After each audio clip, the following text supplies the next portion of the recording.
of the year to be here, but we've got temperatures in the 70s. We've got no humidity, a little bit of breeze. It's great, and this marina is beautiful. The setting is beautiful, and over the next few days, we'll be bringing you not only the fanfare surrounding the BCS National Championship game, but also a taste of South Florida's beauty and its culture as well. But the fans are here first and foremost for football, and we're going to begin tonight with the players and coaches who will be on the field on Monday night. And one coach and one player that will be very important to the success of Alabama on Monday night will be offensive coordinator Doug Nussmeier and quarterback A.J. McCarron. Now, Nussmeier is in his first season as the Tide's OC, so obviously he and McCarron are working together for the first time as a quarterback and coach. Nussmeier and A.J. were asked today about the imprint that coach has had on this Alabama football offense in his first season. Really proud of the opportunity that our players have created for us. Moving into this game, as far as the handprint that I personally put on the offense. You know, when I got here at the end of last season and Coach hired me, it was very important for me to really dive into the offense that was here, obviously that had success, and look at the things that our players had done and done well, and then find things that maybe, you know, I had done in the past. He's brought a bunch of different plays, or also a different type of mindset to this offense than we had last year, but I know personally he's helped me tremendously. I was actually talking to my dad the other day, and it was kind of crazy. I, you know, have less pass attempts than what I did last year, but I mean, better numbers all the way around. And I think that shows a big part of his coaching ability and the way he's helped me grow, you know, not only as a leader, but as a quarterback this year. And it was obvious today, Lynn, watching these two together, that they've got a great rapport, a mutual respect, and really have a lot of fun working together. Well, we're part of the media here, the hordes of media from not just this country, but there is international media here as well. Hundreds, if not thousands, of media members have converged on South Florida for the big game. Yeah, believe it or not, they're not all here to cover Alabama. I mean, who knew? There are other people here as well, other teams here as well, and members from that team called Notre Dame's brought in a few as well. Yeah, then there's that.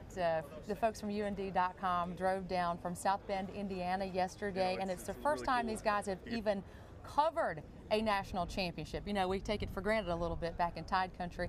Well, they're not here to cover the Tide, but they're also here to cover the connection between their crew and the University of Alabama. I've yet to, actually our lead technologist, his name's Scott Reinhardt.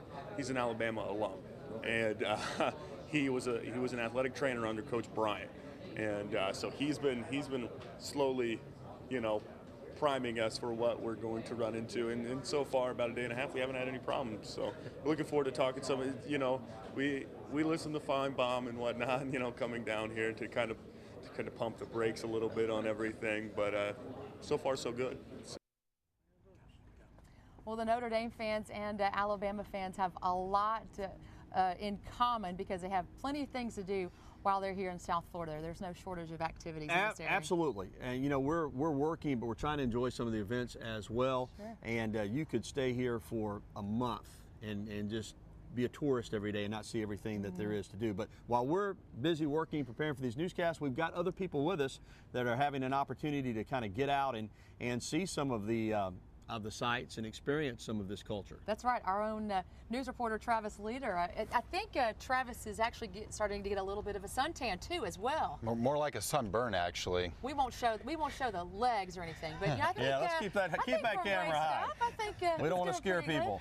And Travis, you had an opportunity, a great opportunity recently. Tell us about that. Absolutely. Me and our photographer Bradley Whittington, we went to the Florida Everglades, which is right there in South Florida. You just move a little bit off the Atlantic coast and you get to the Florida Everglades, and it's such a vital ecosystem to all of South Florida.